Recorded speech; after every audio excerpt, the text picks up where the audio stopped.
welcome back to episode 5 of Resilient State with me, Honey Louise. I'm a 20-year-old undergraduate from Newcastle but now living in London, and I support strong national defence centred on resiliency power. This episode is with Mark Neville, looking at his work documenting war and war trauma from the wars in Afghanistan to the modern-day conflict in Ukraine. This will be the last episode with Bogdan. I'd like to thank him and Luke for their time and effort working on this podcast. From now on, I will be the sole host of Resilient State. Hello, Mark. How are you? Hi there. Hi, Bogdan. Good to see you both.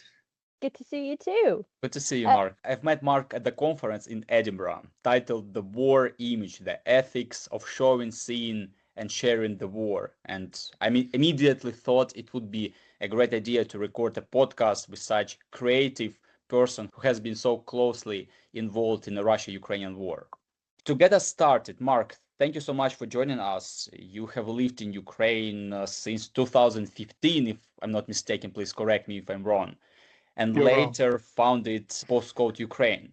But before we get there, could you tell us about the journey that brought you to Ukraine and the career that led you to this work?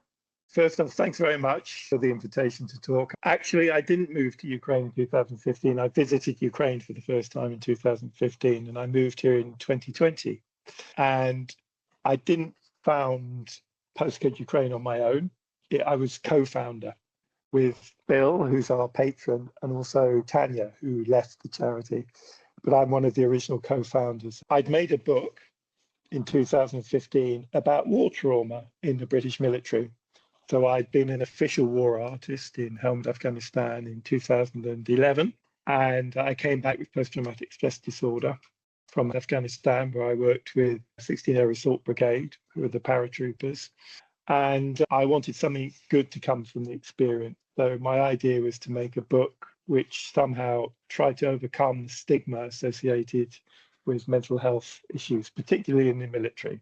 So when I came back to PTSD with war trauma or adjustment disorder or whatever you want to call it, it took me about 6 months to admit I had a problem and to seek help. I remember thinking, if it took me 6 months to admit I had a problem, imagine how much more difficult it must be for someone who's been told to man up all their life since they were 16 years old. So I came upon this idea to make a book called Battle Against Stigma, which would combine my images taken in Afghanistan with accounts from veterans and current servicemen about their experiences with war trauma. And particularly those soldiers or veterans who used to think that war trauma was a fallacy, it didn't really exist, but now they've changed their minds because they experienced it, or their colleagues or family members experienced PTSD. And the idea was to make a book called Battle Against Stigma and to send it out to mental health charities, to homeless centres, to prisons, to all the places you end up if you don't get treated for war trauma, because you end up, it's almost impossible to treat oneself. It's not like you can read a self-help book and suddenly the trauma will go. You can't. You need help with it. And unfortunately, most people, including myself, end up self-medicating when they develop PTSD, just in order not to experience the nightmares so vividly. And so I thought this is a way of really helping others through my own experience. So I made a book, Battle Against Stigma. I talked to the Ministry of Defence about it. They agreed at first that they thought it was a wonderful idea. And then they said, no, we don't want you to reproduce your images taken in helmed Afghanistan with your stories from veterans about PTSD. We forbid you to do it. My way of kind of circumventing their rules was to make a book in 2 volumes, but in one slipcase, 1 book of photographs and 1 book of stories about veterans' experiences with PTSD. Anyway, the book was printed in Spain. It came over in 2 consignments to London, to my studio where I was living at the time. And the first consignment of books was seized by UK Border Force, who, go figure, have strong connections to the military of defence. So clearly there was some deep unhappiness about that. And then the second consignment arrived safely in my studio. And then I furiously spent all summer 2015 sending that out to prison libraries, to mental health charities, to homeless centres, all the places where if you're a veteran and you don't get treated for PTSD, you end up. And also about that same time, I did an interview with The Independent, who was a newspaper as well as an online news outlet at the time. It was both paper and online, and talking about my own experiences, my own journey with PTSD, and how I had to have put on a course of antidepressants, and then also received therapy, and the combination of the two things and EMDR therapy helped me overcome my trauma. And I spoke about this journey and how I'd made this book. And I said at the end of this article for The Independent, if you are experiencing war trauma, or your family members are, or someone that you know, please get in touch with me at info@markneville.com, and I will send you a free copy of the book. And as soon as that went live online in May 2015, I was swamped. I mean, every 10 minutes for 3 or 4 months, I would get an email from a different veteran or family member of a veteran saying, I recognize a version of myself in you, in your experience. And not just saying, give me a free copy of the book, but going into incredible personal details sometimes about what happened to them or their family members, and even going into battle detail about what happened during a fight in Kosovo or Northern Ireland or Afghanistan. And then those thousands of emails I received kind of formed an archive, if you like, about modern warfare and war trauma. And I realized I'd tapped into something that people hadn't been resolved, shall we say, in British society, and it wasn't being given enough attention. And then out of the blue, this is a rather long-winded way of introducing how I ended up in Ukraine. But out of the blue, I got an email from Kiev Military Hospital saying, we heard about your book on war trauma. Do you have a Ukrainian language version of it? And I said, no, actually I don't. And they said, well, we'd love one. So I had the book translated into Ukrainian and I sent it to them as a PDF. And then I thought, no, it's not enough. I'm really impressed that when my own country tried to ban my book, this post-Soviet country is so forward-thinking in their desire to treat mental health issues that they've contacted me and they want to know what I know and about my experiences. And so I followed up the translation of the text for them with a visit in person. So I went to Kiev for the first time in 2015 and met some of the people who had already developed PTSD from Donbass, from the 2014 conflict, and some of whom were physically bad, very badly injured, but also psychologically traumatized, deeply traumatized as well. And that began my love affair with Ukraine. So following on from that, how do you define the role of the war photography today? What is the photographer actually there to do in a conflict zone? Well, I don't think it's enough just to be an instrument or tool for the New York Times or the Guardian or whoever. I think the whole role of photography needs to be broadened because it's so easy to manipulate truth through photography. It's got a certain claim on veracity, hasn't it? But it's so easy to manipulate it, not just in terms of the content through Photoshop or AI, I mean, just in terms of captions and contextual text and story writing. So I think it's kind of incumbent on photographers to also think about what they're doing from all aspects ethically and to think of their role much more independent from conventional ways of showing what they're doing, finding new ways to break through to audiences which aren't dependent on Instagram or the New York Times or the Guardian or conventional means of displaying one's work, because I just don't think that works anymore. And people who think if I write a post on Instagram and it gets 10,000 likes or 100 likes, that makes any difference. It doesn't make any difference whatsoever. You're not changing the world by posting on Instagram. I also think that photographers have a responsibility to help.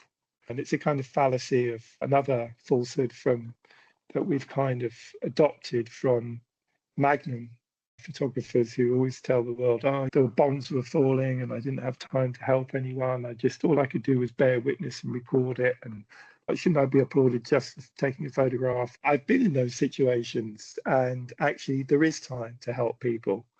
And it's just as important to help people as it is to take a photograph. And if you're really there for the right reasons, you should be able to do both.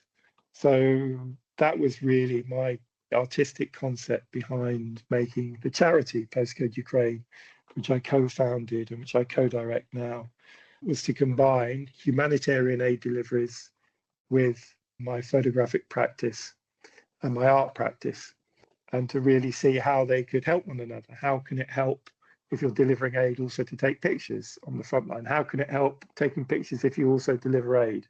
And sometimes those things can really work very effectively together.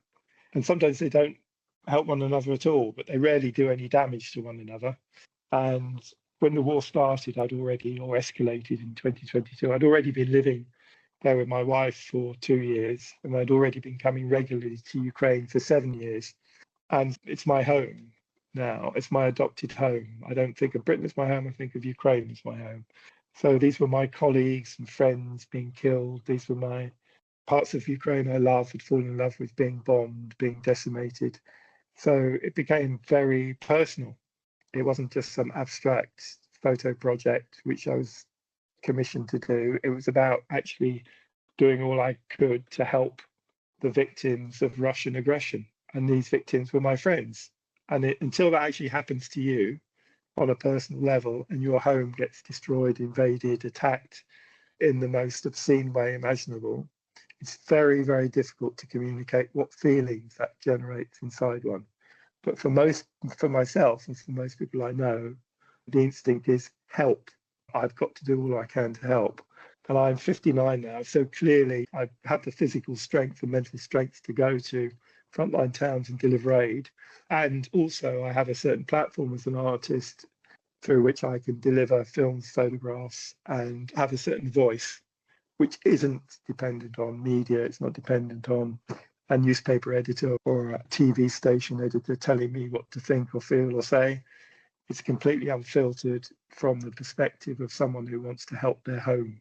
And so I'm using both these things, I hope, symbolically through the charity Postcode Ukraine to deliver messages about Ukraine as it is now, from a perspective of some understanding, both from a Ukrainian perspective, because I live here and I'm married to a Ukrainian, but also from a Western perspective, because I was born in Britain. I've done various projects throughout the West before. So I do feel like I do have something to say about this, which is legitimate. And you are both a volunteer and a visual journalist. And I think you have touched upon, but can you elaborate when those roles pull in different directions, helping immediately and documenting carefully? How do you decide what comes first? And do you have maybe like a story to tell us? I wouldn't describe myself as a journalist. I know you mean that in a positive sense. And I've got some great friends who are journalists, and I really respect and admire what they do. But I'm not really a journalist. So I'm working more in documentary and in the art world. I'm not better than a journalist or worse than a journalist. It's just slightly different.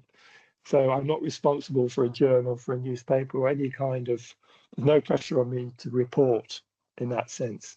So the way I think about the war is more to do with trying to make images and works which have a longer shelf life than just, oh, a shell hit our apartment or near our apartment yesterday and the heating's off, and although that's very valid as well. I mean, times when we go on an aid delivery, we fill up the Volvo car. Our amazing patron, Bill, who's just incredible man, paid for us to have a car to make deliveries with.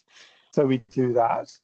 And of course, I load up the car not just with sleeping bags and food and medicine and all these other items, but we also load it with camera equipment so that I have the tools to make what I want. But the priority is always the aid.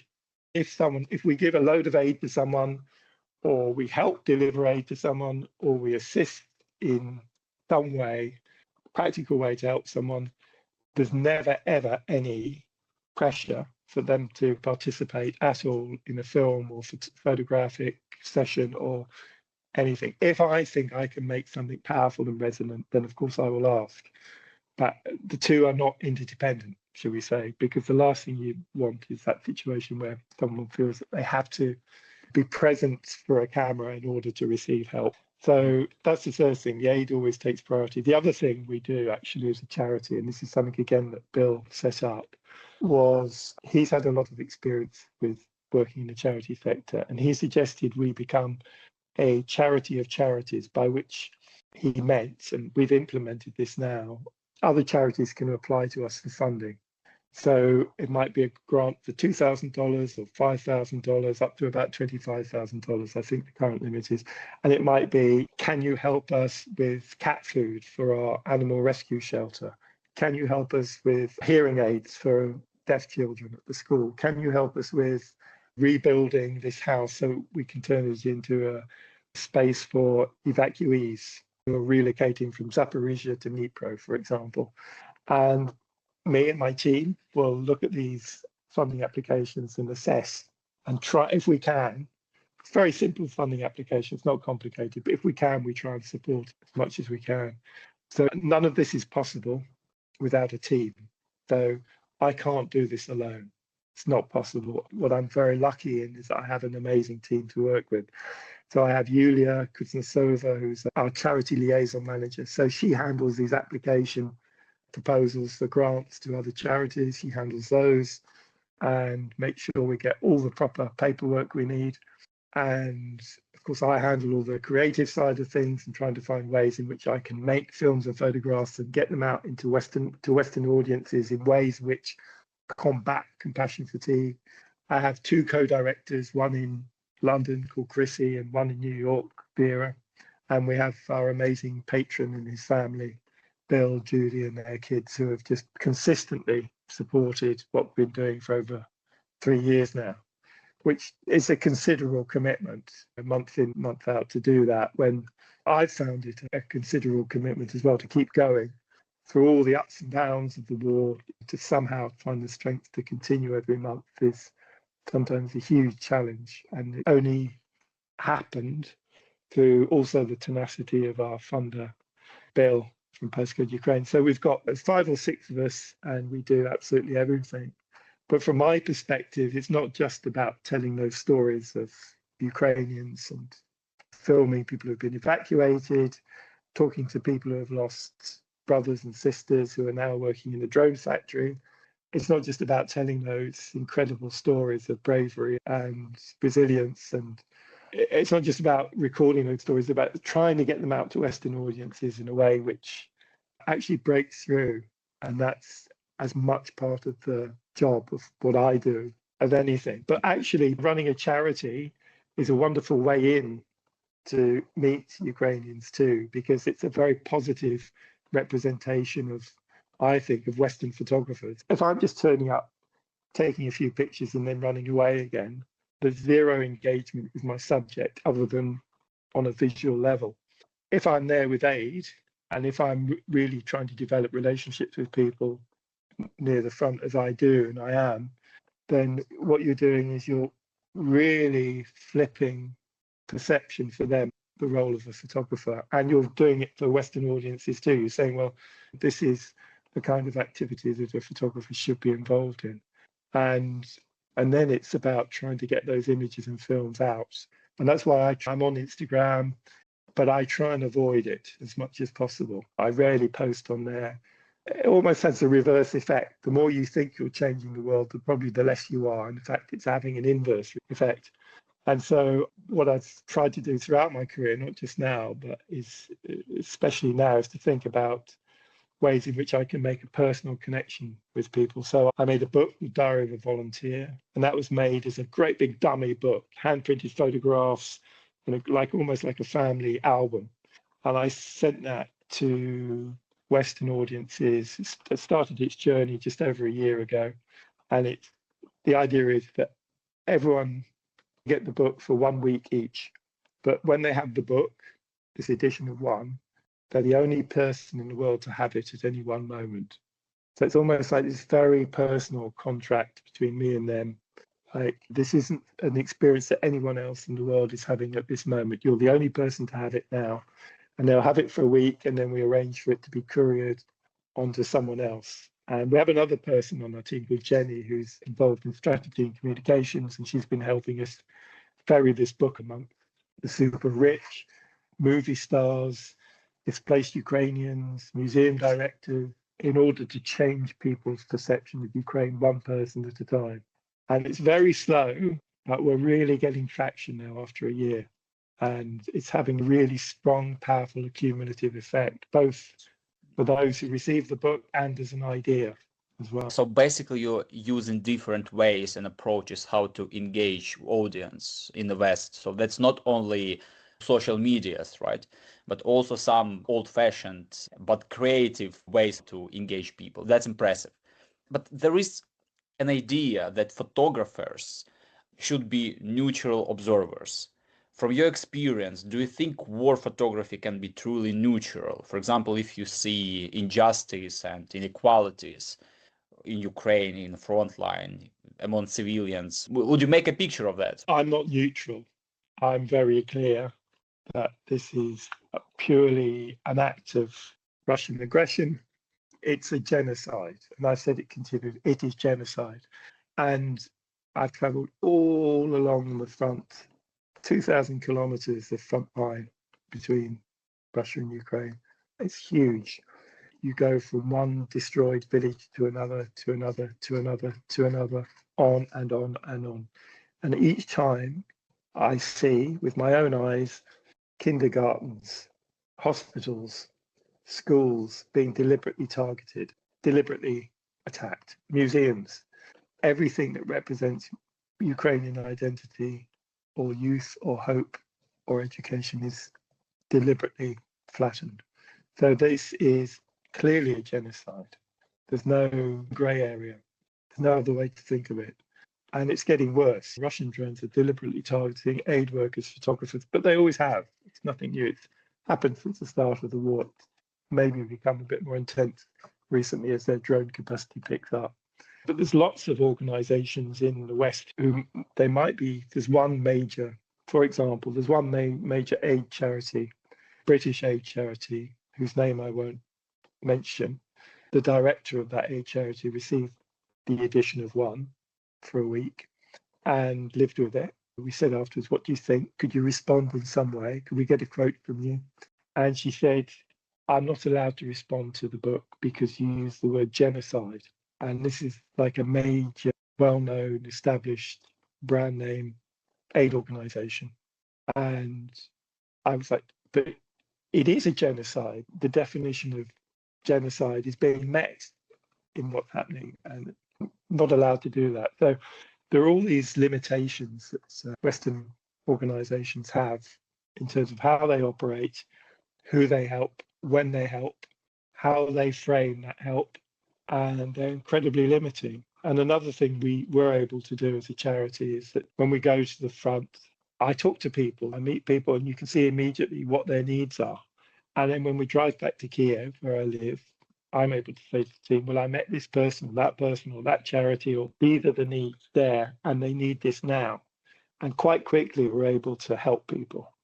So it's very different from some of the bigger aid organizations who they identify a need, and then 6 months later, the aid comes. And it's, frankly speaking, it's just too late.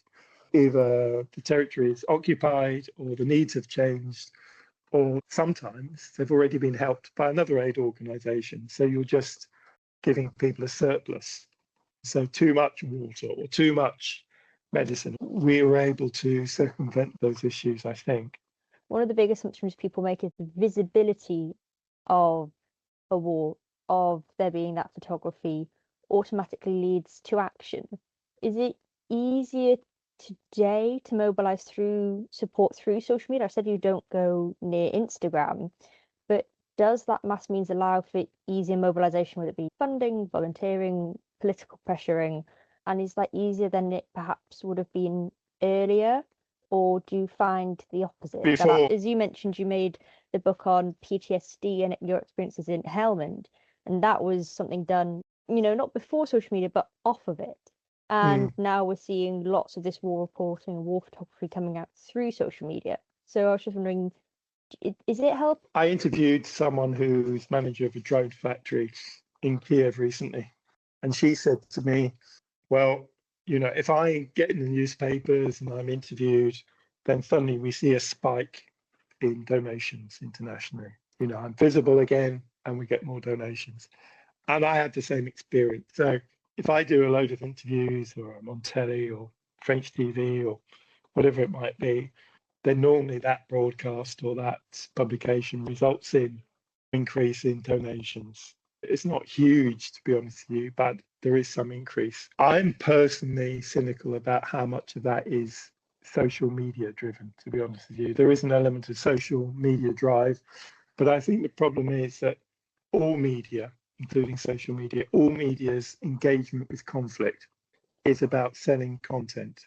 So very quickly, the West realized that there was huge amount of empathy for Ukraine at the start of the war, and public feeling was so intense. And even me personally, I was getting messages from people I was at school with 50 years ago who I hadn't heard of since, saying, "Oh my God, it's amazing, Mark, what you're doing. You're so brave," and da da da da.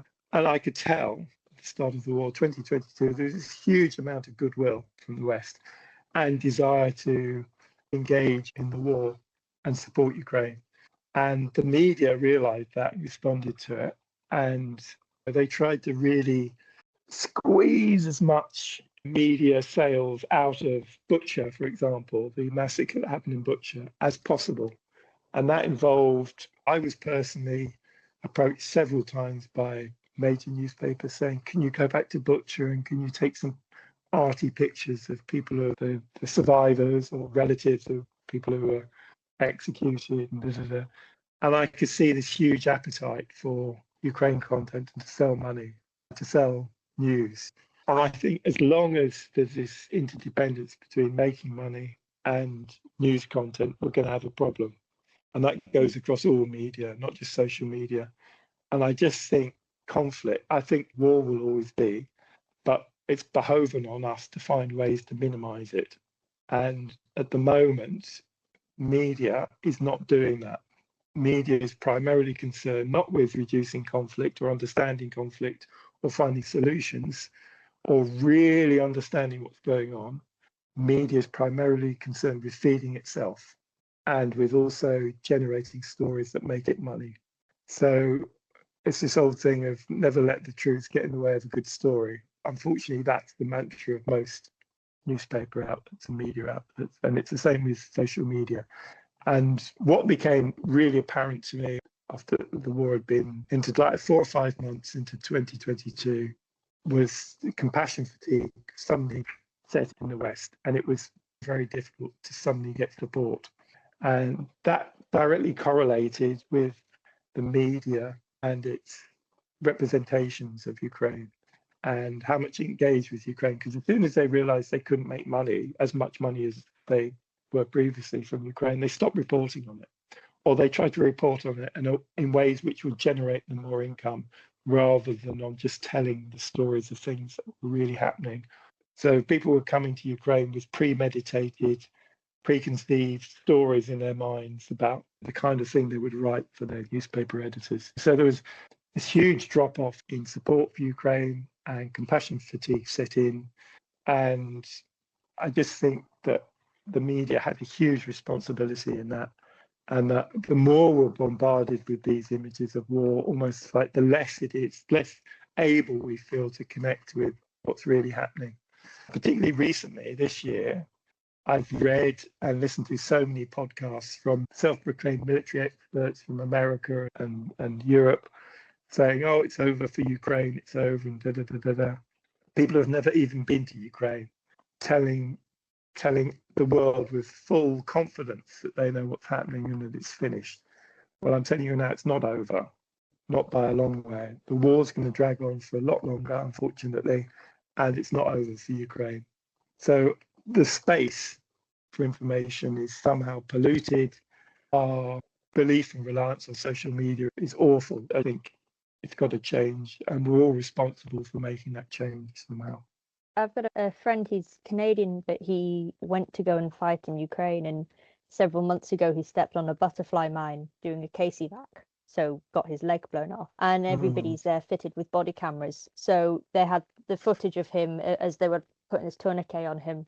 And I went out for a drink with him in the pub, and he just pulled out his phone and said, yeah, they made a fan edit. So the guys in his squad had taken that footage and made and put it with background music and put lighting filters over it. And I was there, and I was like, and I'm looking at your bone because his leg's been blown off. There's been a growth in, as you're saying, just the sheer amount of content led to, I think, a lot of fatigue. And now we're seeing a lot of, I don't know if whether you could even call it novelty, or different images are being pieced together in different ways. Because that's somebody saying, oh, this is somebody's legs being blown off, but we're going to make a fan edit. It's a different way to consume that media. I'd like to get your take on, where do you draw the ethical line between making people pay attention and then turning violence into something consumable? Because that video of my friend was horrific, but at the same time there was something about it where, like, you couldn't marry in your mind listening to the music and the backing track and still seeing that visual image. From your perspective, as somebody who this is your craft and your profession, where do you see that ethical line being, and where should we try and establish the norm around that? Well, I can't tell you exactly where the line is, but I think there needs to be a discussion about it, about where the line should be and what's actually helpful. This kind of war pornography, how can I describe it? Doesn't really make anyone feel good. It gives you a dopamine hit, doesn't it? And then you're left actually feeling worse than before. It doesn't really have any long shelf life. It doesn't really have any value in the end. So I think we've got to find a way of regulating media, controlling media. Media needs to have some kind of ethical boundaries put in place, and that needs that now. So that kind of content will probably always exist in some form or another, but we've got to have a safe space for people to be able to understand that there's a certain standard of journalistic or news veracity being employed. Of course, it's important for people to understand the real impact of the war. Of course, it's important to show those images once or twice, shall we say. But once those images have been communicated, how does it really help us to develop a more responsible attitude to reporting on wars or witness art? I think more people have to think about disengaging from social media and from some of these Telegram channels, and to think about new ways of telling stories about conflict.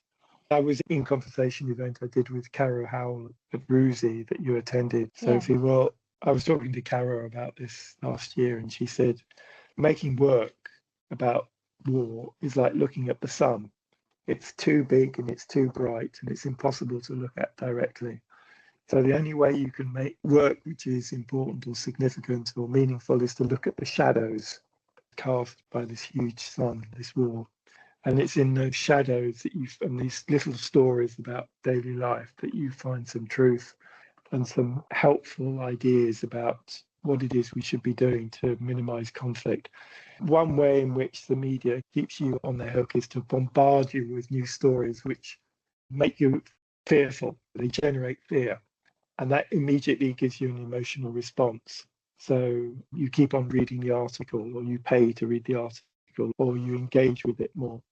And of course, fear does play a part in our lives here in Ukraine. Of course it does, but it's not the whole story. The whole story is much more human and much more nuanced.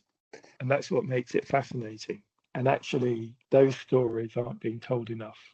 And it always astonishes me, whether it's in Afghanistan or in Ukraine, two totally different conflicts. But what I read about the war in the media or hear about it is so totally different from the reality of it. It's night and day. And even when I've given interviews myself about my experiences in Afghanistan, when I came back, the headline in The Guardian would be "Bullets at Dawn." And I never said bullets at dawn in Afghanistan. I said one morning I heard gunfire. But they can't let the story be. They can't let the truth out. They have to fix it up in some way, because they think people are so stupid. They really talk down to their audience. If people are so stupid, they won't buy the newspaper, or they won't get it, or they won't engage if it's too mundane. But the mundane is fascinating. The mundane is where the truth lies, and the mundane is where we can find ways to support Ukraine which are meaningful and appropriate. Do you think from that then, do you think that's a case of why actually war photographers and official war photographers and embedded war photographers are so needed? Because you have that ability to say, well, it's not what we do show. It's not always showing frontline conflict. It's not trying to get the whole messy picture. It's because you also know what not to show, or actually you look at the mundane side by side with the conflict. I remember at Rusi some of your photography, which was up on display.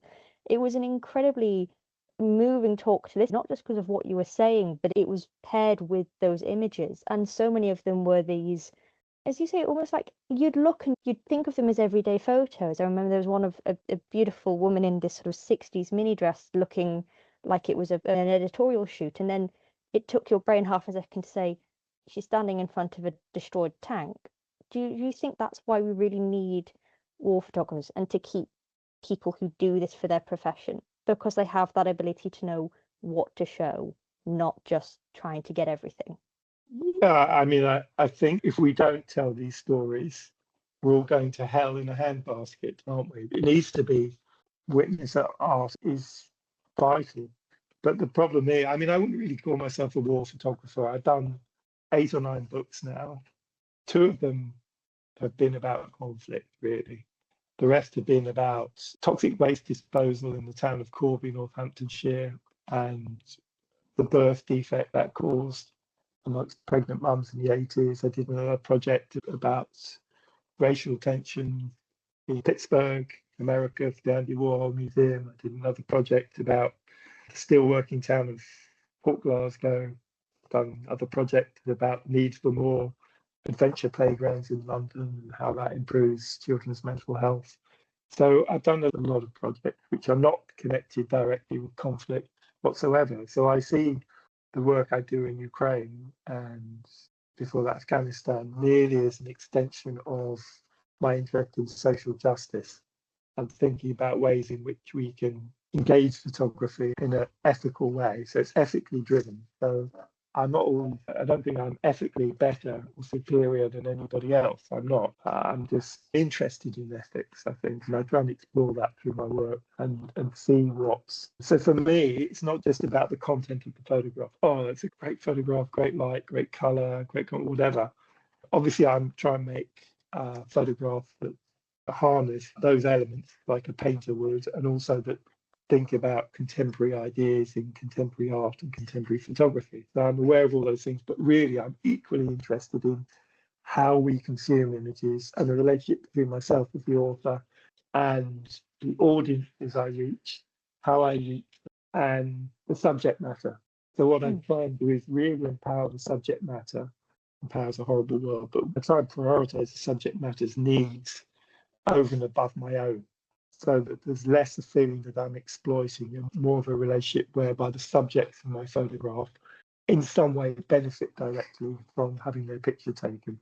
And that nowhere is that more evident with postcode Ukraine, because quite often the people I photograph benefit from some kind of support, whether it's like my photograph that Ahmed did hospital in Kiev.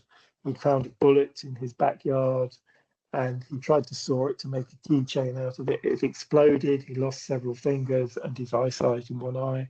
And I took some, I think, that were powerful pictures of him. He sat for his portrait. Then I went to visit him and his family in their home after hospital. And we took more images. And through meeting them and being with them, I found out what his needs were to recover.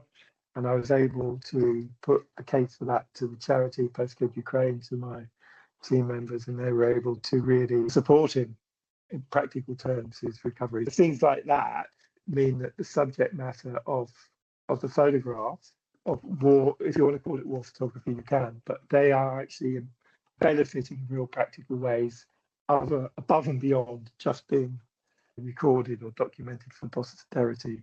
And actually, I'm the one who benefits the most, because I can't tell you what incredible joy it is to be able to help people. So I've been put in this position where I can help because of the largesse and the vision of our patron. I'm able to directly help people through my activities as a photographer. And that's quite a new thing, I think. That's quite an amazing blessing that I have. And it's totally changed my life. It's changed the way I view my life and life in general. And the act of giving, I've never been involved in charity work before, and I've learned so much from being part of that process. So The other thing to say about that, Sophie, is that the whole machinery of war photography is problematic. Say I'm an editor for the New York Times or the Guardian or whoever, or a French newspaper, and I say, right, you're a young photographer, Mark. Say I'm a young guy, I'm 30. We're going to send you to Ukraine. I like your pictures you took in Pittsburgh or wherever. I'm going to send you to a war zone now. Now, I want you really to capture the horror of war. So there's all this pressure on me suddenly when I go there for a week to Ukraine to capture something which is shocking. Because I know that if the image is shocking, it's going to sell more newspapers, that my photo editor is going to be happy with me, and I'll get employed again. In my mind, I think, shit, I can't just be honest. I've got to tick the box of what being a war photographer is. And that means taking a picture of a crying grandmother outside a burning building. If I take that picture, that means I'm a war photographer, and my photo editor will be happy with me, and the newspaper will sell more copies. So you see immediately this kind of trickle down effect of pressure and to conform to the conventions of war photography.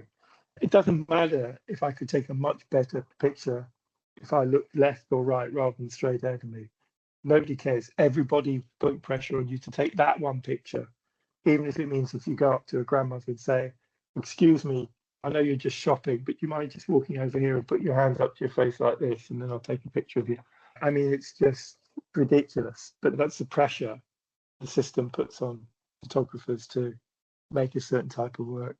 I feel I could keep talking to you for hours, but I do have a little clock up on my end just to keep me and Bogdan on track. So I suppose just to start moving towards the end of this, even though, like I said, I really could talk to you for hours about what you do. Do you, looking ahead, think the future of photography and of documentary work, what do you think it, in conflict zones, what do you think it looks like? Are you broadly optimistic or pessimistic? Because we've talked so much about social media, and that creates quite a pessimistic future for taking these photos and for recording these stories. But then at the same time, you've done something really brilliant, which is that in establishing Postcode Ukraine and in delivering aid and in taking these photos, you're entangled within the stories and within the environment, and they're giving far more of a holistic help. It's not just getting the photo, but it's learning who the person is and providing that support to them, and that's very positive.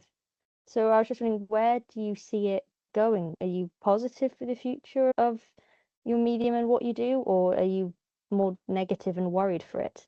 I don't really think about it. I'm very lucky to have a mission. So I know a lot of people in the West feel disempowered at the moment. They think they can't help. Nothing they do makes any difference. I don't feel like that. I feel like I've got agency, in a position to help. I've got a mission. I've got my ideas. I've got my identity. I've got the direction of my life. So what I would like to happen to Postcode Ukraine, and again, it's not just me, it's a whole team of us. What I would like to happen is that to become a model for other people to either emulate or be inspired by. And I guess the message of that model is you're not powerless. What you do matters. And there are ways in which you can support Ukraine. There are ways in which you can, brick by brick, change the world. And it's important to keep focused on what's important and fight for what you believe in. And then you can't go wrong. So I'm personally not demoralized, but all I can do as one person is follow that path and hope that has a ripple effect, like a stone in the water. That's all I can do, and try and be happy. Yeah, I think that's a very positive way to look at it, especially with everything that's happening, the personal mission. If we ask this question to everyone who comes on, which is if somebody's listened and they're interested in what's been talked about, there's the question on what can they go read on, learn on to study more. But there's also another question, which is that if somebody listens to this and they're interested by it, it's far more of a career advice question. I suppose it would be very interesting to hear from you, because photography and where it's taken you has, as you very openly at the start talked about, you came back from Helmand with PTSD. And as you talked about with Rusi, that was a real true struggle for you, as it is for everyone with PTSD. So I suppose for the second part of this question, which is on if somebody wanted to have a career in this field, what would your advice be? Because it's incredibly important to to have these stories and to have that impact and to have that visual medium, but also to the photographer, to you, it's also had a cost. But then now we look at it and say, but you've also now got a mission because of your work. So I was just wondering, if I know that's quite a few intertangled questions, but I just thought it would be really interesting to get your take on all of that.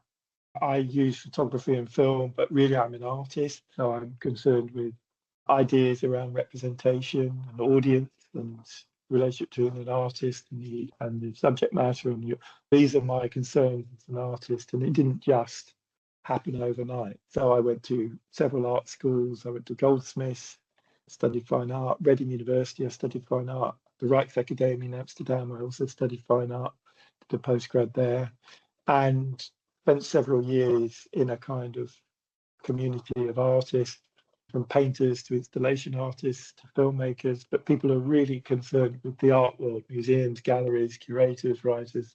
I kind of always knew that's what I wanted to do. For some reason, even when I was very young, I remember I had no doubt.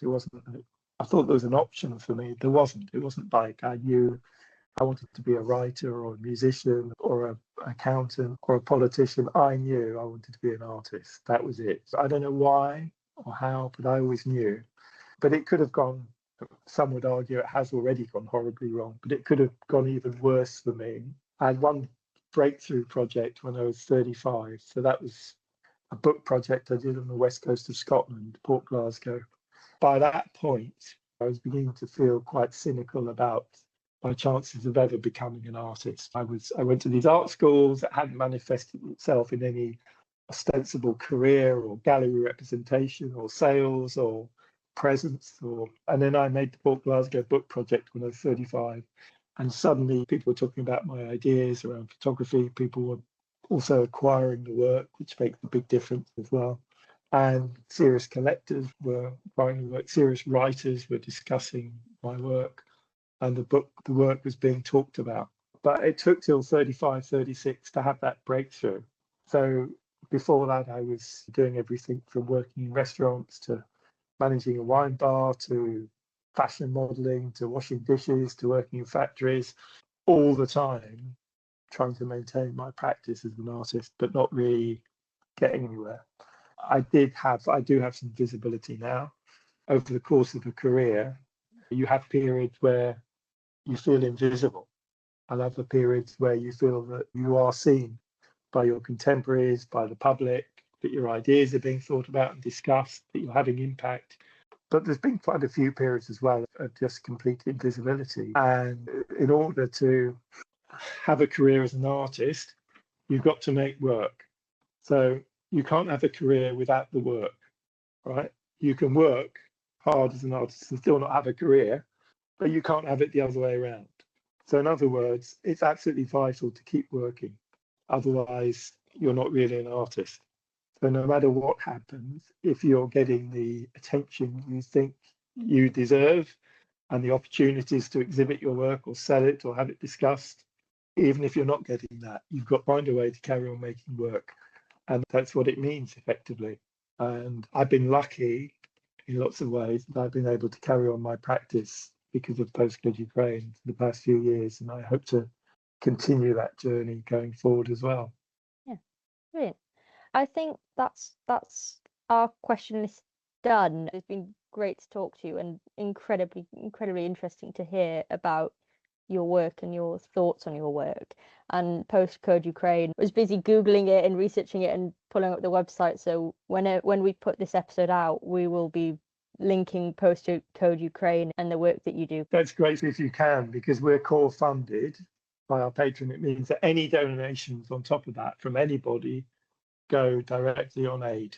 Yeah, we'll put them in there. Your work at RUSI found to be really moving to see some of those photos. And it was just, again, it was like, okay, we need to continue to talk about Ukraine and the people there, because they were just such raw photos of people.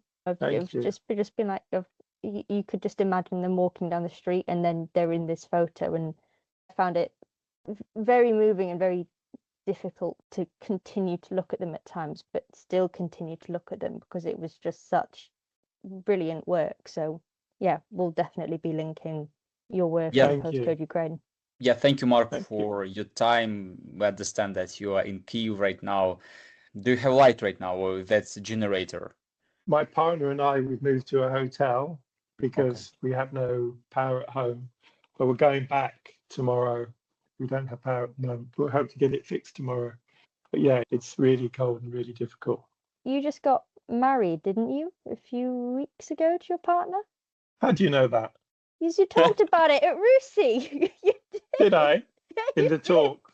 Yeah, at the end. I was having a chat, and then there were some loads of other people, and you just said, "Oh yeah, I got married," and then we were all in a bit of a huddle, and you said, "Yeah, That was don't after worry, I'm the not talk. stalking you. No, I'm no. not stalking you." No, I'm just curious if I said that during the talk, but I don't think I said it during the talk. No problem if I did say it during the talk, of course. I just it was literally just at the end when everyone was having a mingle, and right. I thought I would check because I was going to say like congratulations, and I didn't want it to turn out you'd actually been married for years. And Thank you. Thank you. No, I'm very lucky, man. Very happy. Thank you both so much for your support. It's really Anytime. important. Thank you. Take Anytime. care of yourselves. You absolutely take care of yourself as well. Bye-bye. Bye-bye, Mark. That's everything from Resilient State this week. We post bi-weekly, so make sure to tune in for the next episode.